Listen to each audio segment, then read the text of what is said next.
आप सभी का स्वागत है। उम्मीद है आप और आपका परिवार बड़े स्वस्थ होंगे। अब हम इस वीडियो में बहुत ही हटके कुछ डिस्कस करने वाले हैं।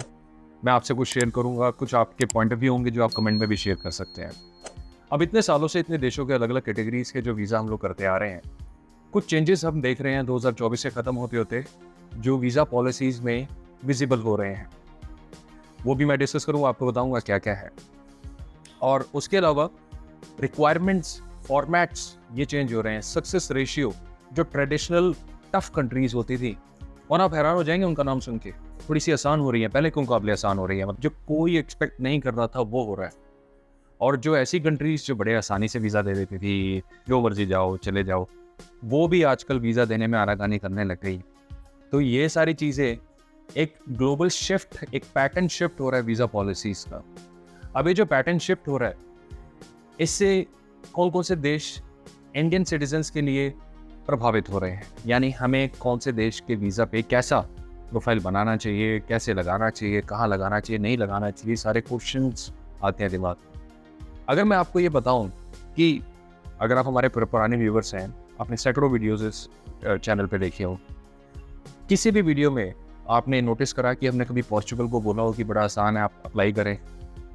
हम मंथली रिपोर्ट देते हैं कि हर मंथ में कौन सी कंट्रीज है जिनके वीज़ा सक्सेस रेशियो अच्छा है, हमेशा देते आए हैं। आप इस महीने लगाना है तो इसमें लगाइए, इस महीने लगाना है इसमें लगाइए। कभी आपने पोर्चुगल का नाम सुना है? नहीं सुना ना, क्योंकि ट्रेडिशनली बड़ी टफ कंट्री होती है, पोर्चुगल का वीज़ा मिलना आसान नहीं होता। लेकिन अब थोड़ा सा शिफ्ट देखने को मिल रहा है, और पोर्चुगल की वीज़ा, टाइप सी वीज़ा पहले के मुकाबले थोड़े से आसान हो गए हैं। और आपने नोटिस करा होगा कैसे हम हमेशा आपको बताते आ रहे हैं कि चाइना का वीज़ा बड़ा आसान है, अभी भी बहुत आसान है, लेकिन उन्होंने पॉलिसी को शिफ्ट कर दिया। वो क्या कहते हैं, आपने वीज़ा लगाना है तो अब आप एक ट्रैवल एजेंट के कंफर्म्ड पेपर्स लगाएंगे, जिसमें कंफर्म्ड हो कि चाइनीज़ अथॉरिटीज़ के थ्रू आपकी बुकिंग कंफर्म हो रखी है। बड़ी अलग सी बात है, राइट? वीज़ा भी आसान है, लेकिन पैटर्न चेंज कर दिया उन्होंने जानबूझ के। कनाडा के अंदर की डिस्टर्बेंस जो है वो नई नहीं है, पिछले 1 साल से देख रहे हैं, और अब जो है वो बहुत ज़्यादा हो गई है, न्यूज़ में भी आया हुआ। और वहाँ की वीज़ा पॉलिसीज़ को तो प्रेडिक्ट करना ही इम्पॉसिबल हो रहा है। तो मैं सेफ साइड होके, जो भी इंडियंस हैं कनाडा में ट्रैवल करने का सोच रहे थे, और अगर वो मेरे से एडवाइस लेते हैं कि लगाएं ना लगाएं, मैं उनको अभी के लिए तो बोल रहा हूँ वेट एंड वॉच। ये कंडीशन वेट एंड वॉच वाली है, ये कंडीशन अभी एक्ट करने वाली नहीं है। और ये वो सिचुएशन है जो किसी भी एडमिनिस्ट्रेटिव कंट्रोल में नहीं है, हमारे कंट्रोल में नहीं है, किसी कंट्रोल में नहीं है, कोई नहीं कर सकता। ये एक डिप्लोमेटिक टसल है, ये एक प्रॉब्लम है, जब तक सॉल्व नहीं होती तब तक हमें वेट करना चाहिए, मेरे अकॉर्डिंग। ये मैं बोलता हूँ। हाँ, अगर आपका जाना बहुत ही इमरजेंसी है, बहुत एसएच है, तो अलग सिनेरियो बन जाता है, फिर कोई ना कोई रास्ता निकालने की कोशिश की जा सकती है। बट अभी के लिए तो वेट एंड वॉच वाला सिचुएशन। कैसे यूएसए, कोरोना से पहले जाइए आप, यूएसए का वीज़ा इंटरव्यू और पूरा process used to be very tough. Appointment easily available होती थी, अब अपॉइंटमेंट बड़ी मुश्किल है। वीज़ा मुश्किल था, वीज़ा आसान है। यूएस का जो सक्सेस रेट है स्टैगरिंग 90%, आज तक नहीं देखा हमने। कोरोना से पहले भी हमने इतने वीज़ा किए हैं, बट यूएसए का ऐसा नहीं देखा। तो ये शिफ्ट हमने यूएसए में देखने को हमें नहीं मिला। ऑस्ट्रेलिया, ट्रेडिशनली अगर मैं आपको एक बार बताऊं, ट्रेडिशनली कह रहा हूँ कि ऑस्ट्रेलिया का वीज़ा यूजुअली बड़ा ईजी होता था। अगर आप कोरोना से पहले की बात करें, ज़्यादा मुश्किल नहीं होता, थोड़ी बहुत ट्रैवल हिस्ट्री में, थोड़े बहुत बैलेंसेस में मिल जाता था, अगर आपको प्रेजेंट करना आता है तो। बट उसके बाद हमने देखा 2022 का जब वर्ल्ड कप हुआ था, और वर्ल्ड कप में कैसे लोगों ने डिफ़ॉल्ट किया ऑस्ट्रेलिया में जाके, उसके बाद से ऑस्ट्रेलिया स्ट्रिक्ट है।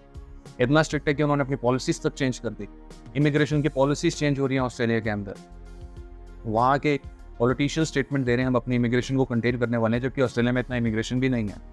उसके बावजूद भी दे आर वेरी स्ट्रिक्ट, क्योंकि वो देख रहे हैं कि हमने दूसरा कनाडा, दूसरा यूके नहीं बन रहा है, तो हम अभी से ही ध्यान देना शुरू कर रहे हैं।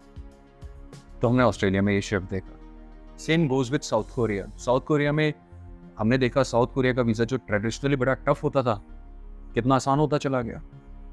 काफ़ी लोगों को वीज़ा मिले, और अब उन्होंने ई वीज़ा कर दिया।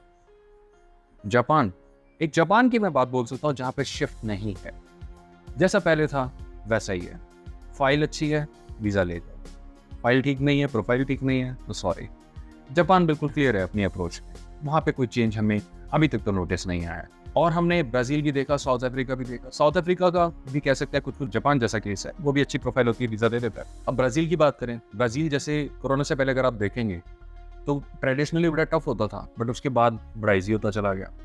तो इसके पीछे क्या रीजंस हैं, ये जो शिफ्ट हो रहा है उसके पीछे रीजन क्या है? सबसे पहला रीजन तो है कि जितना इमिग्रेशन देशों को चाहिए था उससे ज़्यादा इमिग्रेशन उन तक पहुंचने की वजह से वो वीज़ा पॉलिसी चेंज कर रहे हैं, जिसमें से आप देखेंगे ऑस्ट्रेलिया और यूके जैसे देश हैं।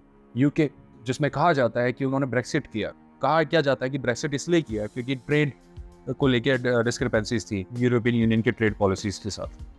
बट उसके पीछे एक रीज़न, जो प्राइमरी रीज़न है, हो सकता है ये रीज़न भी हो, लेकिन एक और प्राइमरी रीज़न वो इमिग्रेशन पॉलिसी भी थी, क्योंकि उनको यूरोपियन यूनियन की इमिग्रेशन पॉलिसी फेस करनी पड़ रही थी और इसी वजह से यूके के अंदर माइग्रेशन बढ़ता जा रहा था, डेमोग्राफिक चेंज हो रहे थे, तो उन्होंने भी शिफ्ट करा अपनी पॉलिसी को। वीज़ा हर कोई दे रहा है, एक्चुअल में वीज़ा आसान हो रहे हैं पूरी दुनिया में, बट सिटीजनशिप लेना मुश्किल हो रहा है, लंबा हो रहा है टाइम, लेंथी हो रहा है प्रोसेस, थोड़ा सा महंगा हो रहा है प्रोसेस।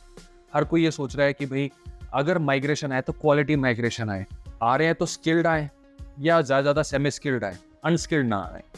हर देश अब इसी पॉलिसी के पीछे चल रहा है धीरे धीरे, चाहे वर्क वीज़ा की पॉलिसीज हो, माइग्रेशन रूल चेंज हो, पोर्चुगल का आर्टिकल्स का सस्पेंड करना हो, कनाडा का LMIA चेंज करना हो, ऑस्ट्रेलिया की माइग्रेशन पॉलिसीज का कंप्लीट ओवरऑल होना हो।